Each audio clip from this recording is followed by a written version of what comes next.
Welcome to the next podcast of Millinery.Info. I'm your host, Lauren Ritchie. It's wonderful to have you here joining me for this episode of Millinery.Info. I hope you've been enjoying the series.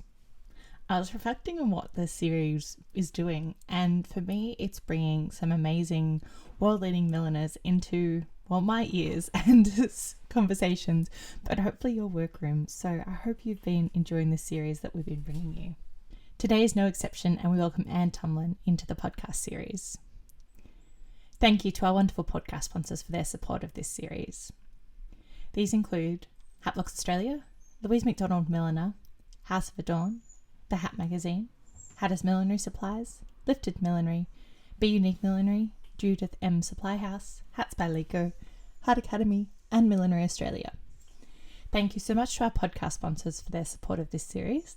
It would not be possible without them. I hope you've been enjoying this series, and I love bringing you these conversations. Please enjoy this episode with Anne.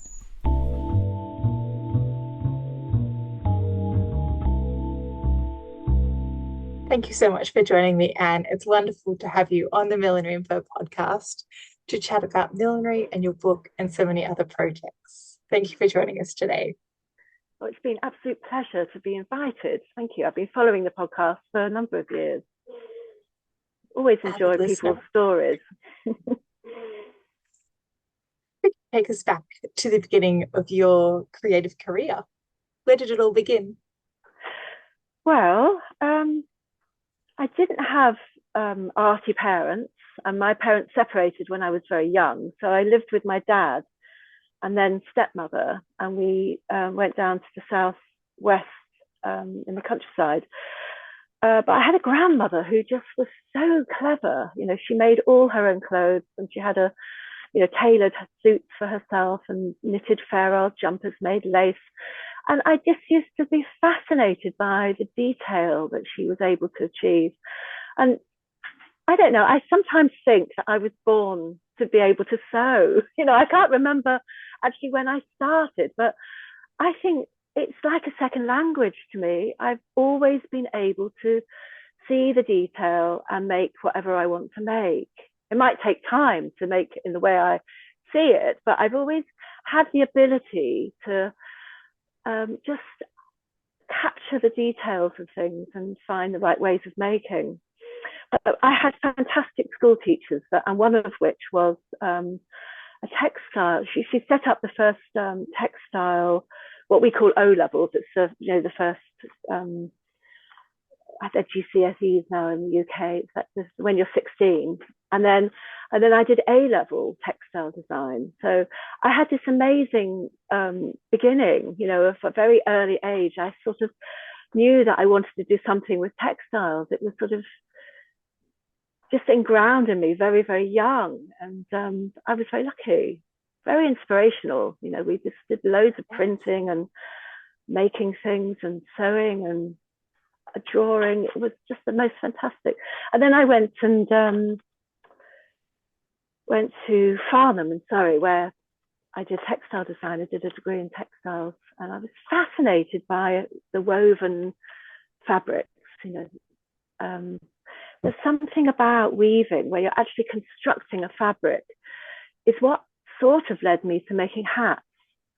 I get very obsessed by things, and I was really obsessed by making fabrics to start with. And I got a Craft Council grant, which bought an amazing dobby loom.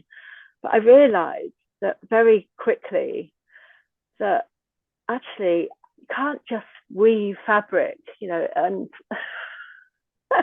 and not expect to finance yourself. I didn't have any money, and I didn't have, parental support or anything. So, everything I've done in my life has been sort of driven by, well, how can I make money out of that? Because I've had to. You know, it's not like it's just a hobby that someone's paying me to do. There's always been, I've had to pay my rent. You know, I've had to find a way to live. So I realized very quickly that weaving wasn't necessarily the way ahead. And I didn't go and work for anybody. I just thought I could just do it myself, sort it out. I got a cheap flat in London and a studio. But I couldn't find, but even with my numerous part-time jobs, it's very difficult to make any money out of weaving. But then I started to get sort of interested in the structure of baskets and hats. I've always loved things that are self-contained, whether it be a basket or something that's just a beautiful shape. There's something very sculptural about hats and baskets. And so I kind of had to find how to learn. And at the time, there weren't any courses, except for one at the London College of Fashion. So I sort of managed to get onto that because it was just with people from the factories up in Luton, coming on their day release from the factories. So I did a very part-time course, it was over a year, but it wasn't really that much time, with Marie O'Regan, who was the most extraordinary French lady who was very strict and very knowledgeable and incredible skills. But I just thought, I've got the basic skills. I thought I can do this. I can sew, I can block, I can do it myself. So I sort of set off on a very naive journey to think I could make hats and sell them. I've always been very lucky in that things seem to have popped up at the right time in my life that have given me a break, or usually when I've been at rock bottom thinking, how on earth am I going to make a living out of this?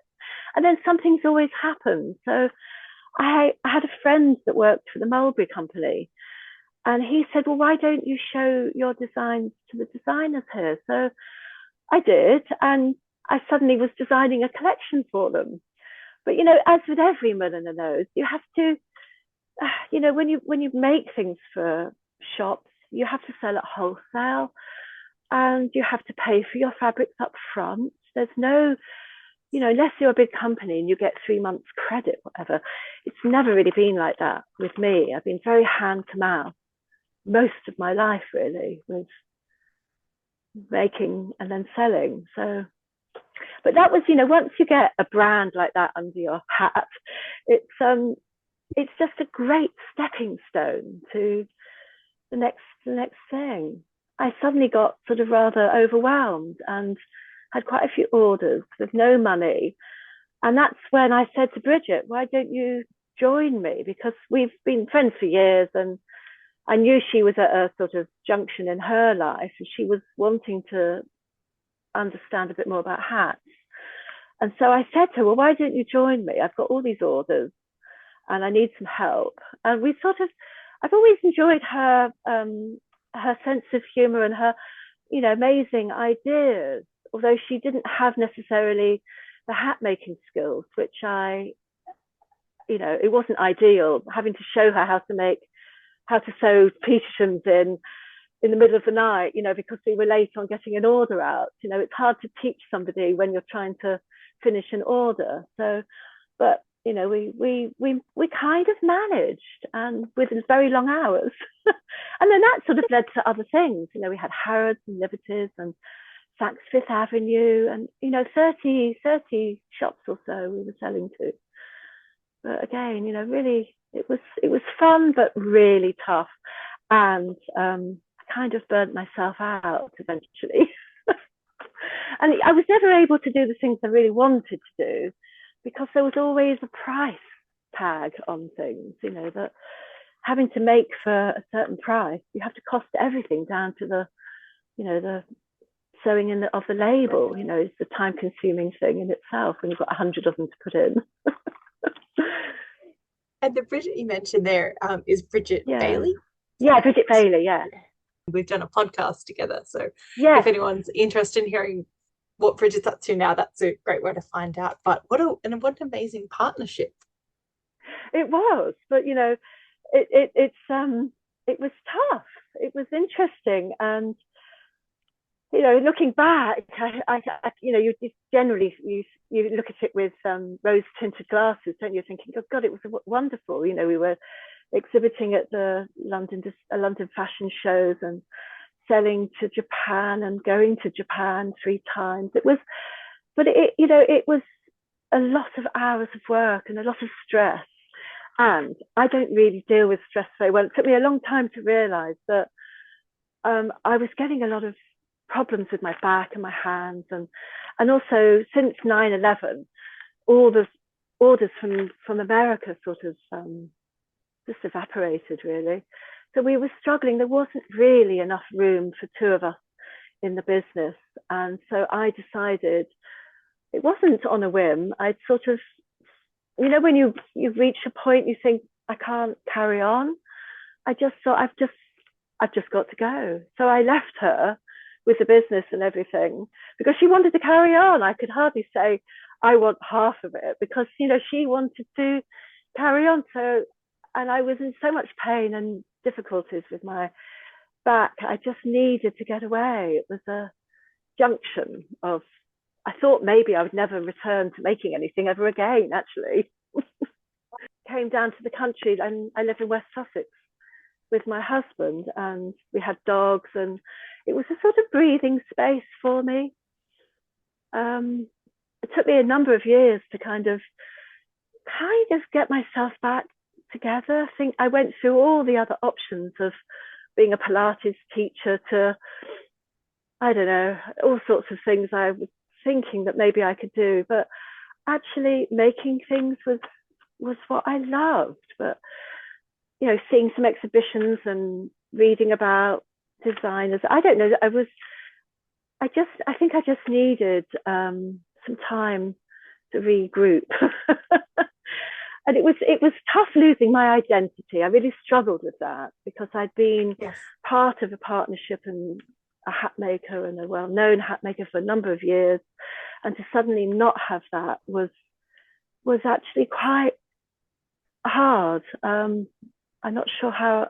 I didn't really deal with it very well at the time, and I just got part-time jobs locally, just really unstressful ones in shops. I just wanted to do something where I'd get really bored, and then I'd be maybe inspired to think, come on, you're going to have to. So I had to sort of buy everything again and start again. I had my flower tools, and that was it really. So I sort of gradually got back into gathering hat blocks, and I hadn't really been making that many hats because the flower side of it has sort of bloomed. And it's happened so gradually that it's hard to sort of explain how it all began really. I've always been very much a sort of self-taught person, like I was with the hat making. I kind of have a way of working things out in my head. I can problem solve quite well, and that I think outside of a problem, and I think about how be visual about the look of something. In my head, it sort of all kind of comes together. It can take a number of years sometimes for ideas to sort of formulate. And I have lots of things that are sort of half made, but yeah, when I started again, it took probably about 10 years before I was properly back in the saddle. How long was it between when you stepped away from the partnership? How long did you go without making for until you started to get that about buzz to create again? 5 or 6 years. And then I just started very, very slowly, just, really badly actually, because I wanted to concentrate on the botanicals. And I was building a garden that was a wildlife garden, and I sort of became very interested in nature and conservation and pollination, and the fact we've lost 97% of our wild meadows. All these things kind of became apparent to me that actually I just really want to study the flowers around me. And so I started, looking at all the wild flowers and growing them and just picking things apart. That was my textbook really, just taking a flower apart, having a look at the colors, how it's constructed, how it actually works. It's a sort of a whole wonderful process of how it sort of shows itself to a bee. Every flower is different. So I was just, thinking about, I had a set of tools. So I sort of built on what I began with a very small set of tools. And I always, really interested in textiles. So I had I bought some more dyes and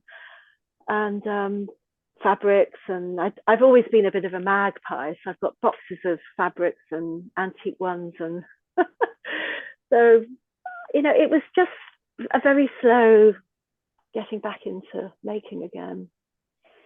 I was very sad for a long time as well, because leaving a partnership wasn't the easiest of decisions, and I felt sort of like I'd been wrenched away from what I knew and what I loved. But physically and emotionally, I just had to get away, really.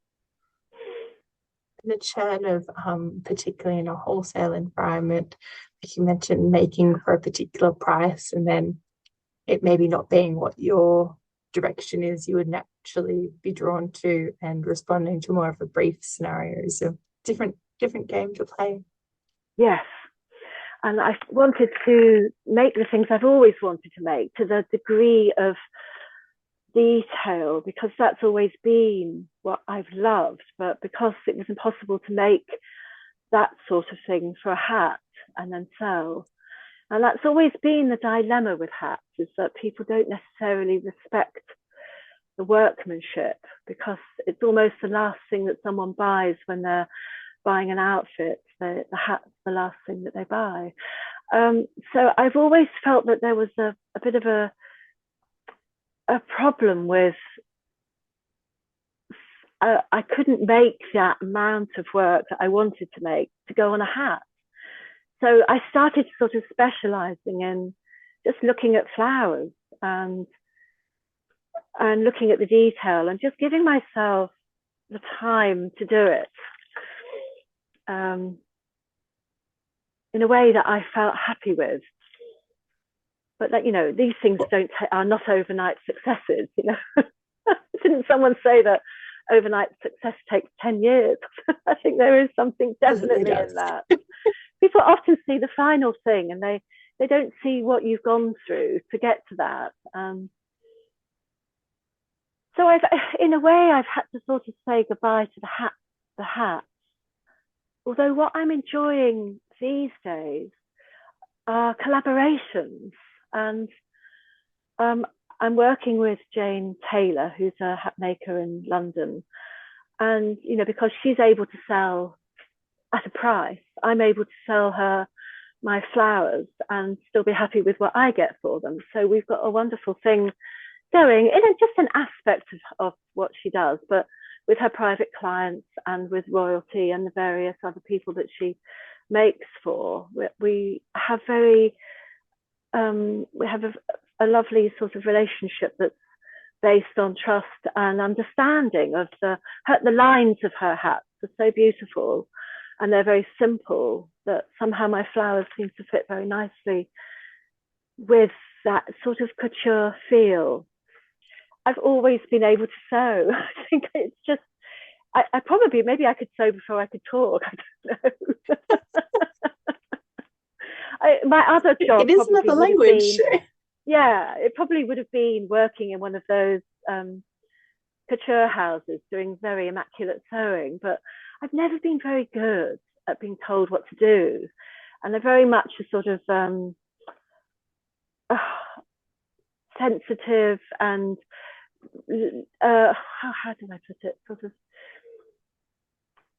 airy fairy, somebody once called me. I think just living in another world of imagination, just having so many ideas in my head and thinking I've already made them in my head sometimes. I can almost see the final thing. So sometimes it's been the disappointing journey of actually putting what's in my head into the real thing when it's not coming out as I had imagined. Can take a few goes, quite a few goes sometimes. What is your process for that? So if you mentioned it starts as a creative thought, what happens? Well, I do draw, because I sort of work. I look at looking at botanicals. I love botanical drawings and paintings and Dutch art, and I love the sort of detail of some of those illustrations. And So I kind of work in that sort of way where I draw, I work out the colors. I have numerous sketchbooks where I store the ideas, the fabrics, whatever it is that I've picked up, and I put it all together. You know, it's just like a book of ideas. That nobody, I always say this to students that, you know, a lot of people are afraid of drawing, and I said, well, don't think of it like drawing. Just think of it as ideas. You know, you can pin them in your book, you can staple them in, you can draw things around things, you can collect postcards. It's just putting all the things in your head into a place where you can always refer back to something that you'd forgotten about sometimes. And so that's how I sort of begin. And a lot of sitting and staring, that happens a lot, but I guess some people call it meditation. But going for walks, you know, it's about problem solving. Most of what I do these days is about problem solving because I work with other people. I'm always being thrown, can you do this? Can you do that? Can you make that? So I kind of think I'll just take the dogs out on the South Downs, and, you know, and often that's when an idea will come of how I can do that. So it's like a sort of magical moment of, oh yes, you know, why hadn't I thought of that before? Yeah, I think for me, it's especially in the early days, you know, money was such a problem. I can't emphasize that enough. And I, you know, you see there's lots of milliners around, and they're having to sort of make for what I see are prices that aren't really high enough, you know, for the amount of work. When we were Bailey Tomlin, we were having most of the hats made in a factory because it was the only way we were able to sell to shops. Because if you handmade that and hand blocked and hand stitched the actual base of the hat, it would be impossible. Nobody would buy it. It would be like £1,000 in the 1980s, which would have been a ridiculous amount of money. So, you know, there's always been that, how can I do that? How can I sell that? My brain works in that way, I suppose, that it's all about, you know, as much as I love making the things that I want to make, I don't always have, I haven't had the opportunity for a few years now because I've been making the book and I've been working with other people. So actually my own work hasn't really, not really materialized. I've got some things going on, but I haven't had the time to finish them. But I hopefully will have a space of time where I can actually get some pieces of work together that are sort of about what I'm about. And there might be like 3D illustrations of nature, you know, that like a botanical drawing, but one that's come to life and coming off the page. But again, you see, I've got several things going on that are collaborations with embroiderers, I've been doing some things with a installation, they're called Magique in Paris, and they've been doing an installation on the perfume industry. So I've been making petals and elements of orange blossoms that they've been sort of blowing around in big domes, and then there's this sort of interactory thing where people can smell the smell as they press a button. And so that's going to Saudi Arabia, but I've got to remake all the flowers for that. So, you know, it's all very time consuming. And I've got, you know, some things with Lulu Guinness. I'm doing some flowers for her hats for a big exhibition on Best of British. And yeah, there's lots of things in the pipeline that's stopping me doing my own work. And of course I teach. I think teaching's really important when you get to my age. That, or, you know, anyone that's been in this business for the time that we've been in it, there's lots to pass on. I think, Yes. you know, when I was making things and when I started making hats, people were very secretive. And if I asked a question, often they'd say, you'd have to find that out yourself. I'm not telling you, that's my secret. So I didn't want to be like that, because actually I think if you give the same set of, which is what I've noticed, is that if you give the same set of materials and templates to 5 students, they'll all make that particular flower differently, because we all have hands and ideas and ways of making and stitching, they're all so individual. So you're always going to get a different outcome. So why would I be thinking and being precious about my ideas when actually no one's going to make it exactly like the way I've made it anyway? It's always going to, I mean, I hope that that's how people feel. You know, when I wrote the book, I wanted to write a book that was really a book that I would have found useful when I first started, because I couldn't find any books on the subject that weren't just sort of housewives in the 1950s type of books. Or later on, I found sort of Japanese books in Japanese and very sort of formulaic sort of ways of making that were very rigid, I found. It really spells, those Japanese books really are very specific and prescriptive about the combinations of materials, the dyes, where the dye should be placed on the material. But that's very Japanese, isn't it? They have their ways of doing things, and if you decide to go off course, that's not, you'd be told off probably if you were learning it. So I've never gone down that road, and I think for me, my book was really about, you know, the way I put things together, showing people how you can look at different ways, different techniques, and make them your own, you know, just by, you know, looking at a tool. You know, I started with a set of tools thinking, well, what can I do with that? You know, it's a round shape, it's going to make a round, you know, it took me a long time because I didn't learn how to make it. So how to make flowers. I just found out how to make them just from experimenting, really, playing around. Well, I also looked around, of course. I looked to see what other people were doing, but I didn't always like what I saw. So, you know, in my head, I had this vision of how I could make things. And it's evolved, you know, the whole thing has just evolved.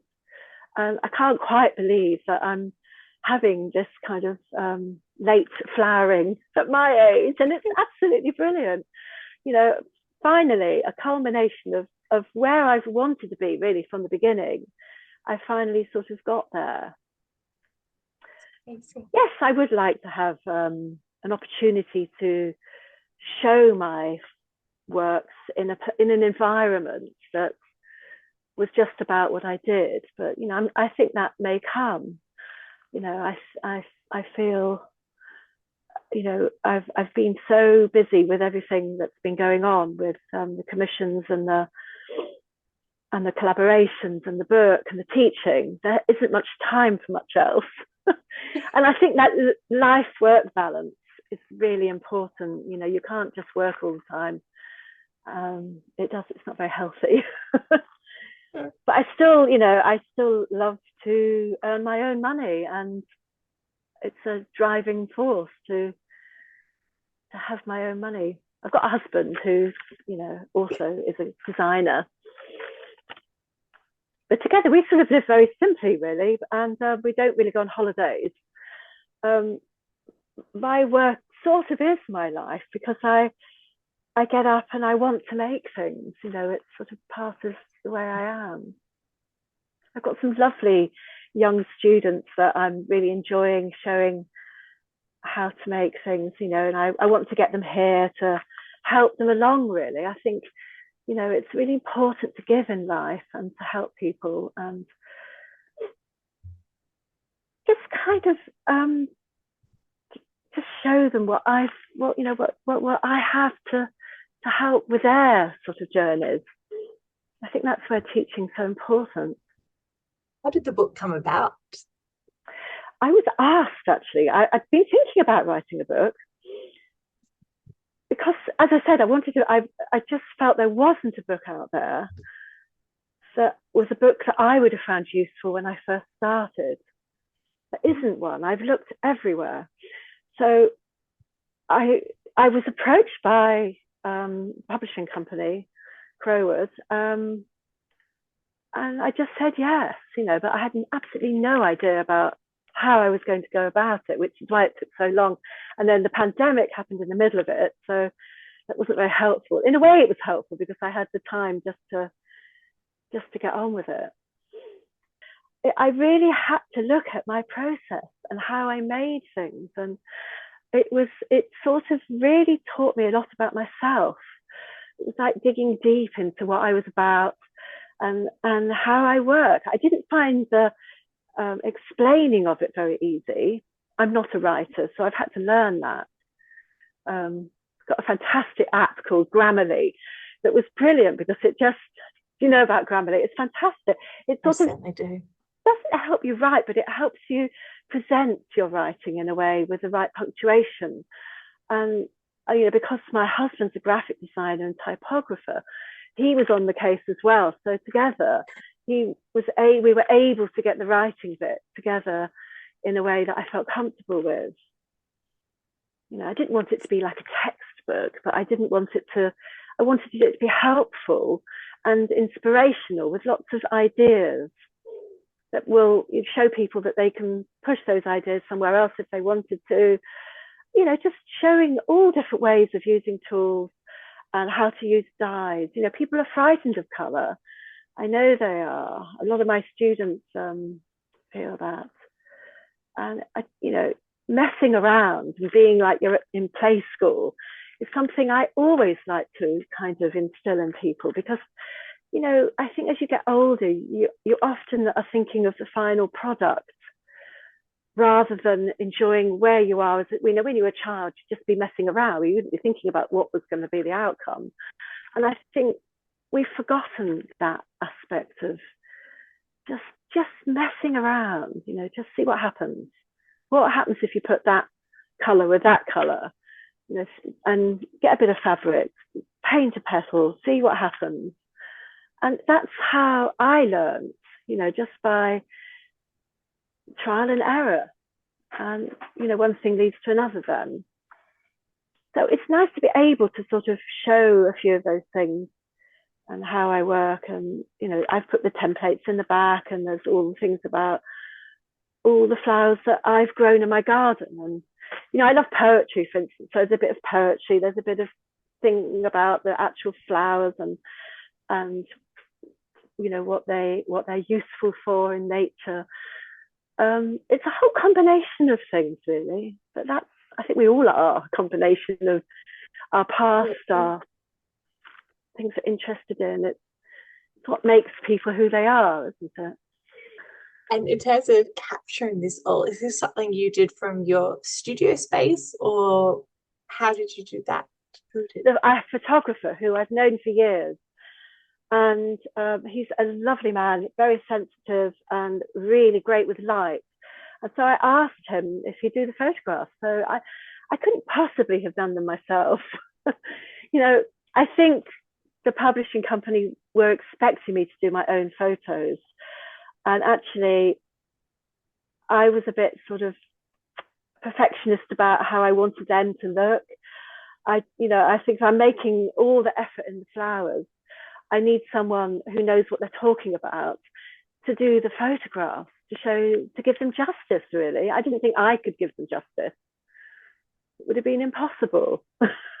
So I did have to pay quite a lot of money. And that's the thing about writing a book, is that even when you're not self-publishing, which I didn't want to do, the great thing about having a publisher is that they're able to distribute the books, and I didn't feel I'd be able to do all that side of it. And also I've got a really nice book, and I've had to pay a lot of money out for the photography, but that's just life. It was never going to be a money spinner. It's more about, actually, one of the things I've really enjoyed is when I've been teaching and someone's asked me a question, I said, oh, just look at page 65. I've really enjoyed that sort of being able to refer back to the book, and it's been wonderful to I've been imagining saying that for a long time. Just a bit of fun, really. It's supposed to be fun, isn't it, what we all do? It's a love, it's a passion, it's a driving force that gets me up in the mornings to think about what I'm going to be doing. But I do work alone, and I actually love working alone. But where I don't work alone is in my collaborations, and that's a great way to have part of my time where I am working with somebody on an idea. And that's, I worked with a wonderful artist called Yinka Shonabare, who does these amazing sculptures. And he asked me to make several things, actually, but mostly they're to do with the changing climate. So, it was perfect for me. Can you make, a branch of pine needles coming out of a dead tree? So, Wow. I'm given, I know. So, it takes days of just pondering and thinking before I even start. How do I do that? That's not going to be easy. But I love him and his ideas, and he's a really special man. And then he started giving me more and more difficult things and very rare flowers that I was unable to see because, of course, for a start, they're rare. And I was having to look at images on Google. I mean, luckily, we have Google. I can look things up. It's fantastic. I do a lot of, I've always been good at research. If I do anything, I get on the computer and I find things out, and that's where that attention to detail comes from. I guess it's all the same thing. It just goes into different areas of my life, I guess. You mentioned the fact you're working alone in a space there. What is your studio space like? It's I've got a huge big table. I've got lovely cabinets that my brother's given me recently, and tons of books. Books are my thing. I just think there's so much to gain from images and reading.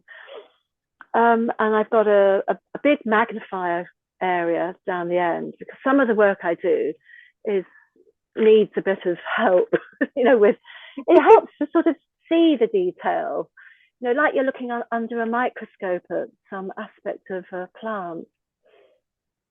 I've got a massive collection of things. I collect, all sorts of old threads and eggs and feathers and, things that are, Bridget and I are very similar in that way. We always love nature and the sort of intricacies of nature. And how can you not sort of look at it with just wonder, And sometimes I think, what am I doing trying to replicate something and actually that's where it's not replication. And there I have to differentiate between the real flower and what I'm making, because what I'm making is an interpretation. It's using fabric for a start. I use a lot of paper clay.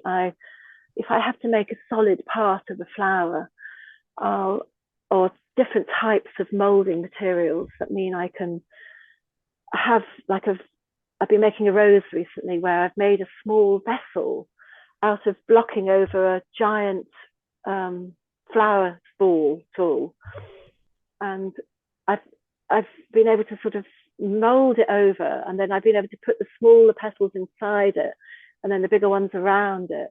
So I use clay and these other materials as structure for the flowers, but it's all about looking at the real thing, but I'm thinking, I don't necessarily make every tiny detail, but I'm making the things that I think reflect that sort of personality of that plant, that what's that plant saying, what's it doing, and that's when I try to do my best with, it's exciting, it's really, really exciting. I'm making a hollyhock at the moment, which I've never made before. Ooh. This is for one of Jane's clients, so she wants 3 stems of hollyhock. I have no idea. I've been making the middles. It's not very easy. And they're not in flower, so I'm reliant on tons of imagery from Google. So I've been looking and looking and looking and looking at my books and drawing and working out the colors, and then it all comes together. So it can be a sort of couple of days of doing all that stuff, which actually can take a good amount of, it's like preparing for teaching, people think you just go in and teach. Well, actually, I spent 2 days getting all the fabrics stiffened, all the templates ready, all the whatever I need to get ready for it. You know, it takes time. I like to do things well, and that's the sort of thing that I am my own worst enemy sometimes. When did you begin teaching? I began about 7 years ago, so quite a long time ago. I wasn't sure that it was going to be something I would enjoy, but I've really enjoyed it, and I have all kinds of students that have become friends, and I get all age groups. West Dean's a wonderful place, and I teach relatively regularly there. But I'm going to be teaching at Hand and Lock, the embroidery place in centre of London. I've got a couple of courses coming up there, which I'm really looking forward to. I don't do that much teaching. You know, I do some one-to-ones in my studio. I don't teach big groups here because I've just taken over my room with all my stuff. It's just everywhere, dyes and threads and half-baked things and all sorts of things going on. It's a creative space. I kind of can't believe my luck in a way. That's how it sort of feels. I really didn't think that I would be able to have another life in this world. Although it's slightly different to before, it's still using skills that I've always had and being able to sell and make things and get people interested, and yeah, it's been a wonderful. It's so interesting to hear the reflection, because the approach of what you get to do now is so different to maybe it was what you were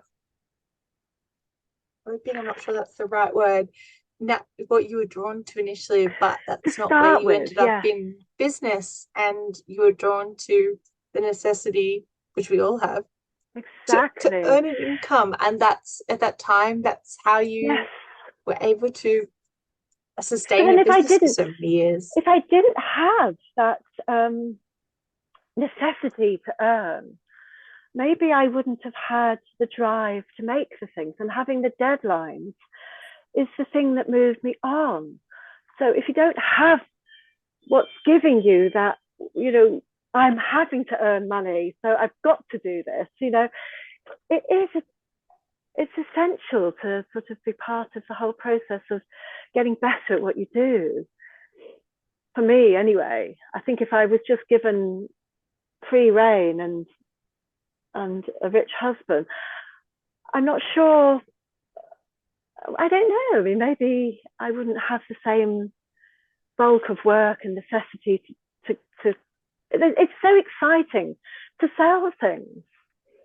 You know, it's a wonderful exchange of somebody appreciating what you do, and then you've kind of birthed this wonderful hat, and then it's left home and gone off to owner.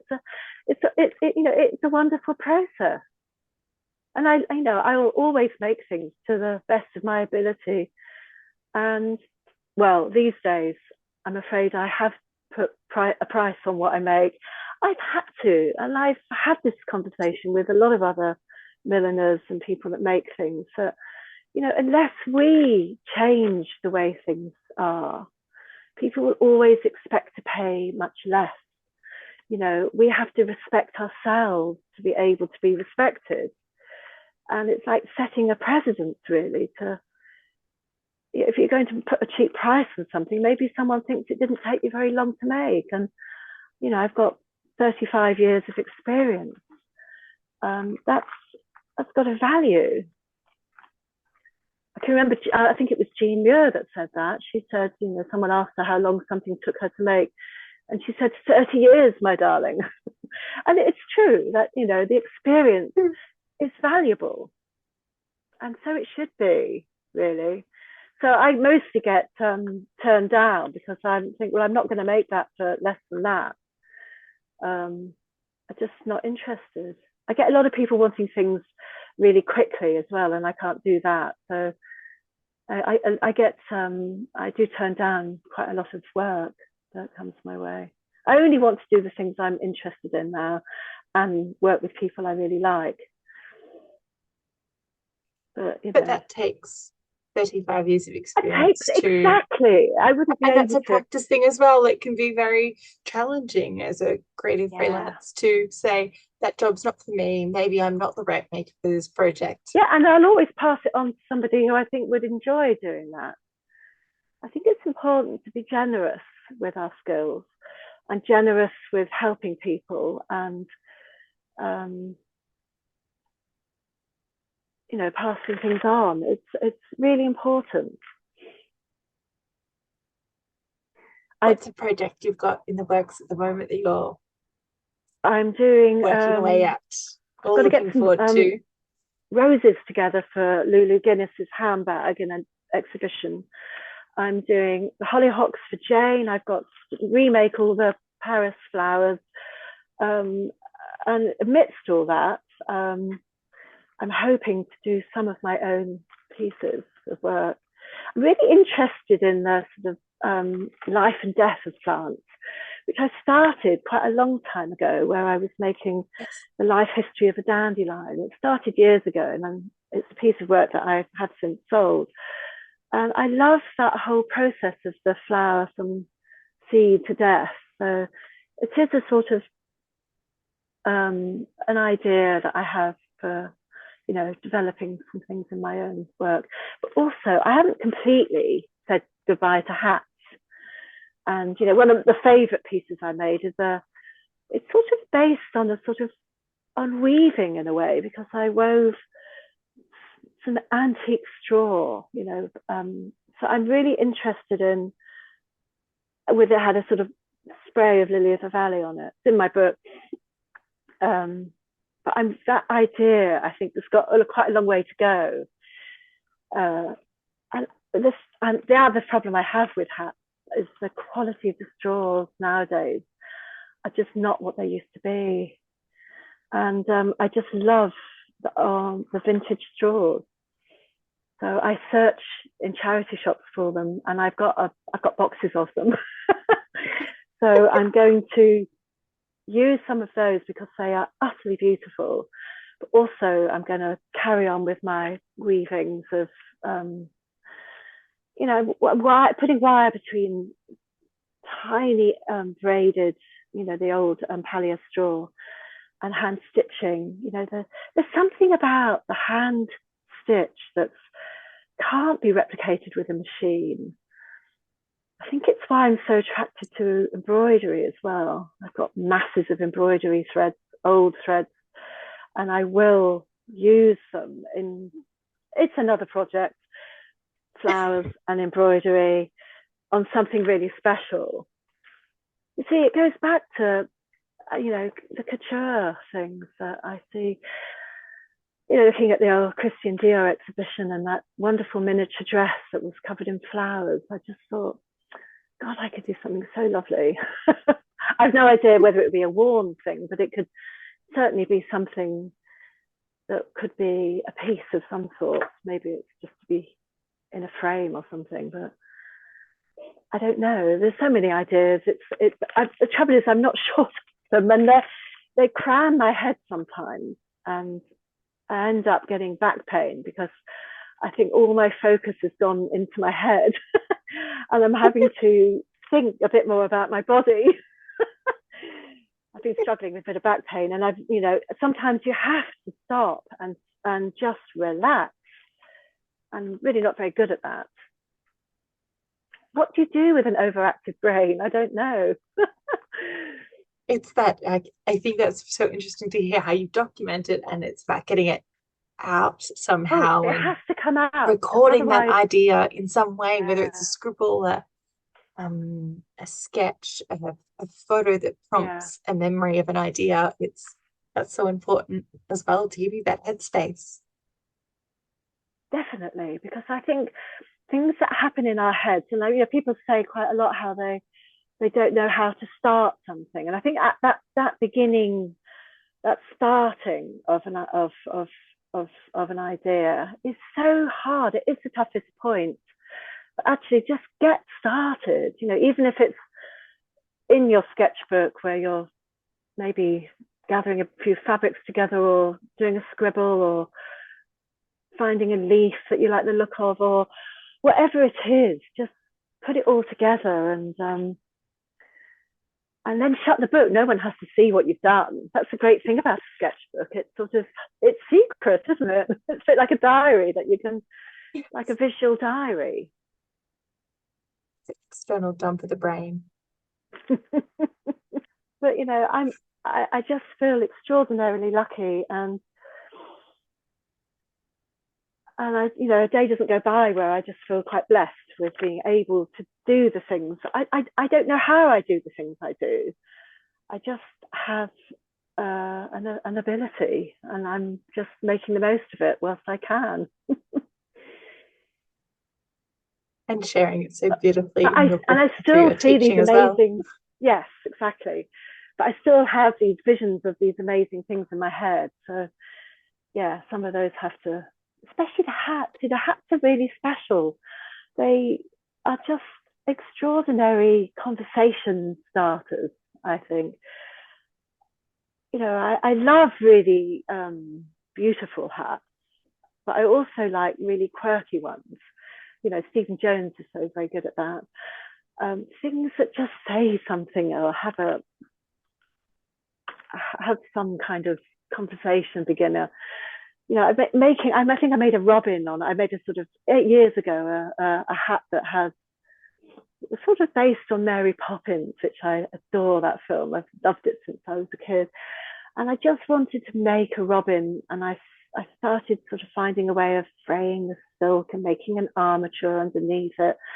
So it's just finding ways to recreate an effect, but done really well. And that's what I've been blessed with, is that ability to sew and to make in great detail.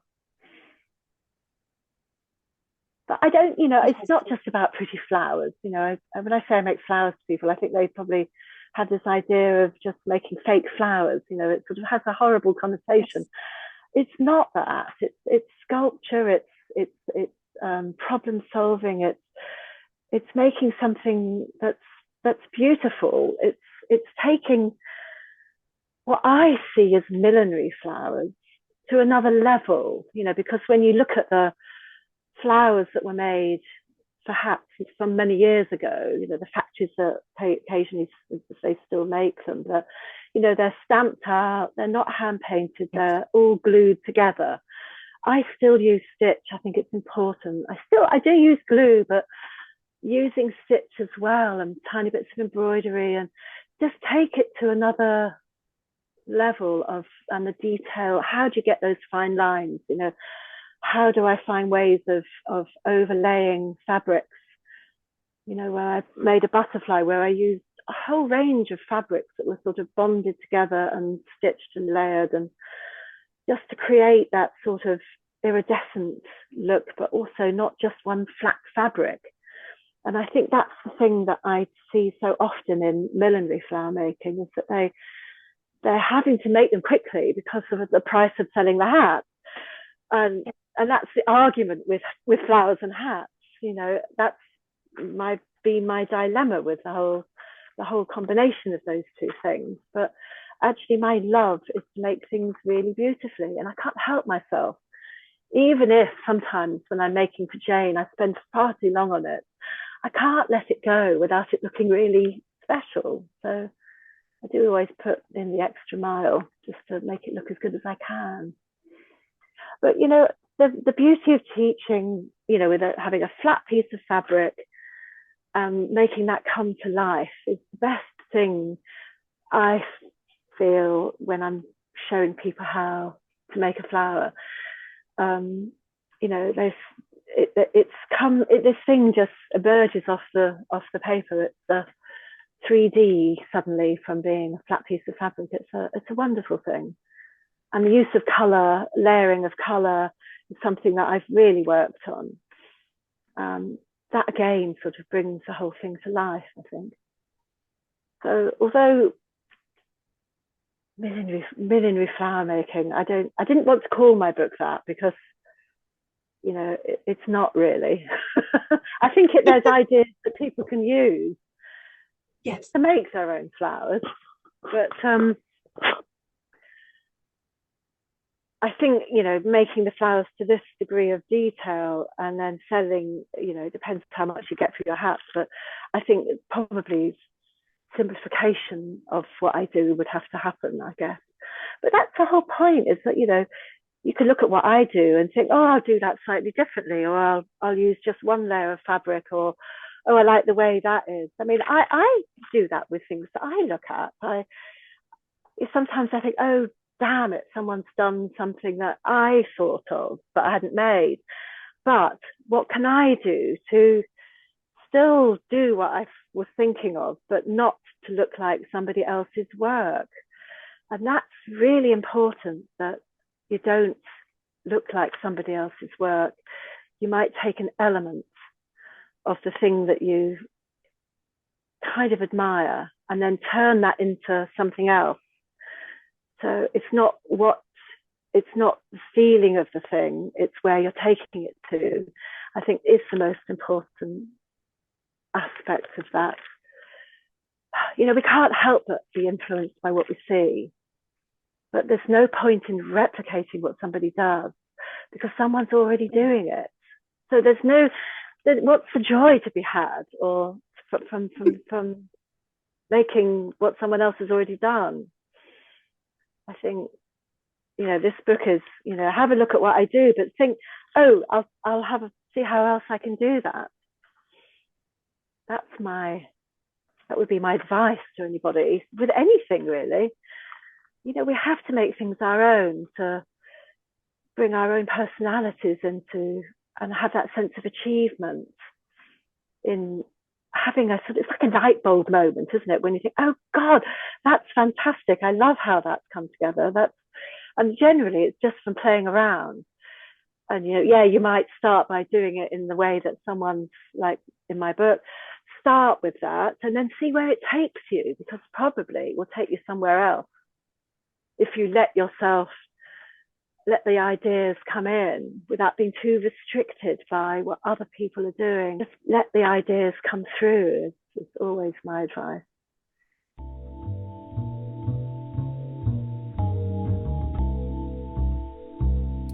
Thank you so much for joining me of this episode of Millinery.Info. It was wonderful to welcome Anne to the podcast. Thank you to our podcast sponsors for their support of this episode and the series: Millinery Australia, Hat Academy, Hats by Lico, Judith M. Millinery Supply House, Be Unique Millinery, Lifted Millinery, Hatters Millinery Supplies, The Hat Magazine, House of Don, Louise McDonald Milliner, and Hatblocks Australia. I hope you've enjoyed this episode. If this is one you loved, I invite you to share it with a millinery friend, even someone who might enjoy textile art or flowers. I hope you've enjoyed this episode. Thanks so much for joining me. I look forward to talking hats with you again soon.